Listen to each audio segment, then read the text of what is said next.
i el pont. Hi havia una vegada, al costat d'una muntanya, una mansió majestuosa que s'anomenava la Casa del Bosc dels Toixons. Hi anaven famílies senceres a visitar-la, a jugar-hi i a berenar el seu esplèndid parc. Darrere la casa hi havia la granja per als nens, amb un munt d'animals. Un d'aquests animals era un porquet que es deia Porky. Un dia, en Porky caminava davant del camp on vivia l'Edgar, el cavall més gros del comtat, i va veure l'Edgar prop de la tanca. «Hola, Edgar!» li va cridar alegrement. «Hola, Porky!» va dir l'Edgar amb una veu trista i fosca. «Cap on vas?» «Me'n vaig a casa!» va contestar en Porky. «Oh!» L'Edgar va sentir amb uns ulls grossos i tristos. «I qui viu a casa teva, Porky?» En Porky va rumiar. «La meva mare i tots els meus germans i germanes». «Oh!» va repetir l'Edgar.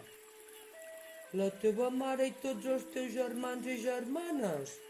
Quina sort!» «Per què, Edgar?» li va preguntar en Porky. L'Edgar va sospirar pels seus suaus narius de color rosa i va mirar tristament al porquet. «Mira el meu camp. Què hi veus?» En Porky va mirar al seu voltant. «A tu, Edgar!» va dir. L'Edgar va seguir dient. «No hi veus cap mare? Cap germà o germana? Ningú que digui com estàs, Edgar? Bona nit, Edgar. Fins demà al matí, Edgar». En Porky va mirar atentament tot el camp buit. «No, Edgar, només hi ets tu?» L'Edgar va sentir. «Ja m'ho pensava. Només hi sóc jo». Va tornar a sospirar profundament. Va fer mitja volta i se'n va anar caminant feixugament i a poc. En Porky el mirava i se sentia molt commogut. El pobre Edgar estava sol. En Porky va sentir passes que s'acostaven i veus que parlaven. Per això es va amagar, tal com feia sovint, darrere una gàbia de conills buida que hi havia al camp. Llavors van arribar en Clarence, el guardià, i la Judy, que l'ajudava quan no havia d'anar a l'escola. Les seves passes es van aturar. En Porky escoltava. «Pobre Edgar!» va sentir que deia en Clarence. «No sembla gens ni mica feliç últimament». «No, no ho sembla pas. Jo també ho havia observat. M'agradaria saber què li passa». «Està sol. Els cavalls necessiten amics igual que nosaltres». Llavors, un grup de nens es van posar a córrer al llarg del camp. Havien vingut amb autobús des de l'escola i estaven molt excitats. Uns quants es van aturar a mirar l'Edgar i d'altres van anar a jugar. 2 mestres venien caminant darrere seu. Quan van veure en Clarence es van aturar i un d'ells, una senyora de llargs cabells castanys, va parlar. «Perdoni, vostè és el guardià?» li va dir. En Clarence va contestar que sí. «Doncs seria tan amable de dir-nos on es fan les passejades en poni?» En Clarence va contestar. Em sap greu, però nosaltres no tenim cap poni. L'Edgar, el cavall, farà passejades amb el carro de la granja aquesta tarda». «Oh!» La senyora semblava desil·lusionada. «És que justament uns quants dels nostres nens esperaven poder fer una bona passejada. Ja sap què vull dir, amb regnes i amb els peus dins dels estreps». En Clarence va tornar a dir que li sabia greu i els mestres se'n van anar. «Anem, Judy», va dir en Clarence. «On hem d'anar?», va preguntar ella amb sorpresa. «Ja t'ho explicaré pel camí. He tingut una bona idea». En Porky va sortir del darrere la gàbia dels conills. «Això sembla interessant», va pensar mentre corria cap a casa, i realment ho va ser. Una setmana després, l'Edgar estava ajagut al seu camp quan un vehicle blau per al transport de cavalls s'hi va acostar. Es va posar dret i va anar cap allà a veure què passava. En Clarence va sortir de Land Rover, va desenganxar la part del darrere del vehicle i va entrar-hi. Al cap d'un minut, va tornar a sortir conduint alguna cosa que semblava una espessa catifa marró, amb potes.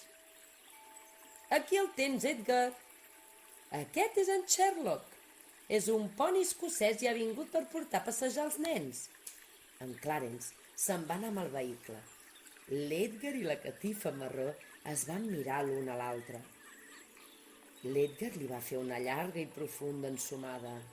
«Hola, Sherlock», va dir. «Hola, Edgar», va dir el poni. «Ets molt petit i tu ets molt gros. I tu molt pelut». «Això és perquè vinc d'un lloc fred», va contestar en Sherlock. «Ah», va dir l'Edgar.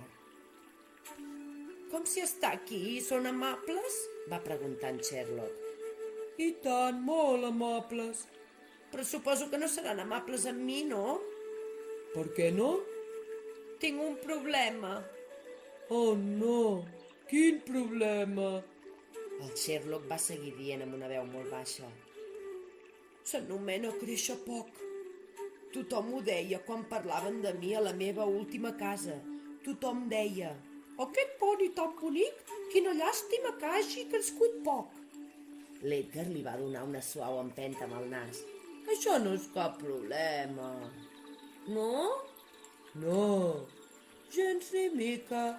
Vol dir que la persona a qui tu pertanyies abans va créixer massa i tu ja no la podies transportar. Això és tot».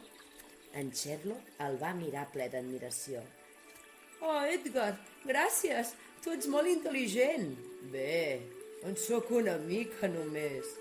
I va ser així com en Sherlock va anar a viure al camp de l'Edgar. El Sherlock portava tots els nens a fer passejades amb poni i quan l'Edgar passava estirant el carro de la granja es renillaven l'un a l'altre amistosament.